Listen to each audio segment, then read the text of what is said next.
Honour killing रोखण्यासाठी सरकार सुरक्षागृह उभारणार आहे। आंतरजातीय आंतरधर्मीय विवाह करणाऱ्या जोडप्यांना संरक्षण मिळणार आहे।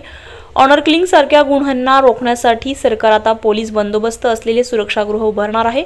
जोडप्यांना तिथे निवासासोबत सुरक्षा पुरवली जाणार आहे। जरुरीनुसार परिस्थितीचे गांभीर्य लक्षात घेऊन 1 वर्षापर्यंत सुरक्षागृह पुरवले जाणार आहे। ही सेवा नाममात्र शुल्क घेऊन पुरवली जाणार आहे। गृह विभागाकडून तसे जाहीर करण्यात आले।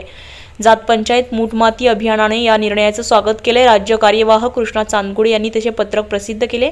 देशात विशेषतः हरियाणा आणि उत्तर प्रदेशातील सगोत्र विवाह केल्याने ऑनर किलिंग सारख्या घटना मोठ्या प्रमाणात समोर आल्या होत्या।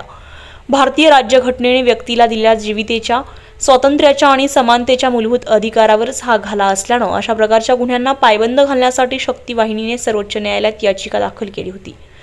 त्यानुसार सर्वोच्च न्यायालयाने राज्यांना सदर आदेश देण्यात आले।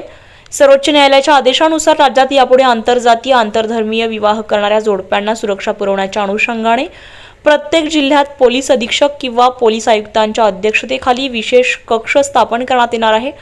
त्यात जिल्हा समाज कल्याण अधिकारी यांचा सदस्य म्हणून तर जिल्हा महिला बाल कल्याण अधिकारी यांचा सदस्य सचिव म्हणून समावेश असेल। आंतरजातीय आणि आंतरधर्मीय विवाह संदर्भात प्राप्त तक्रारींची दखल घेऊन हा कक्ष तात्काळ कार्यवाही करेल असं गृह विभागाच्या आदेशात म्हटलंय। पोलिसांच्या विशेष कक्षामार्फत केल्या जाणाऱ्या कारवाईचा तसेच न्यायालयाच्या आदेशाच्या अंमलबजावणीचा त्रैमासिक आढावा घेण्यासाठी प्रत्येक जिल्ह्यात जिल्हाधिकाऱ्यांच्या अध्यक्षतेखाली समिती असणार आहे। त्यानुसार सर्वोच्च न्यायालयाचा आदेश नक्की काय आहे हे पाहूयात।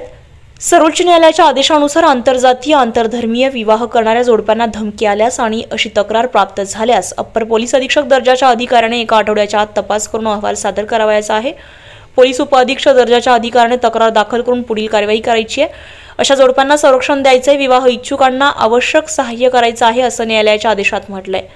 हरियाणातील खाप पंचायतीचा अभ्यास करण्यासाठी आम्ही हरियाणात गेलो होतो। ऑनर किलिंगवर उपाययोजना म्हणून तिथे सुरक्षागृह बांधण्यात आले।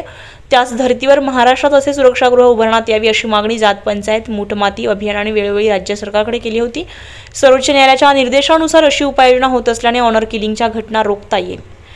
जात पंचायत किंवा अन्य घटकांकडून ऑनर किलिंगच्या घटना होत असतात। हरियाणा येथे खाप पंचायतचा अभ्यास करण्यासाठी आम्ही गेलो असताना त्या ठिकाणी सुरक्षागृह उभारण्यात आल्याचं आमच्या निदर्शनास आलं। पोलीस बंदोबस्तात असणारी ही सुरक्षागृह महाराष्ट्रात उभारावी अशी विनंती आम्ही वारंवार सरकारकडे केली होती। सर्वोच्च न्यायालयाच्या आदेशाने तशी जी सुरक्षागृहे महाराष्ट्रात होणार आहे याचा आनंद आहे।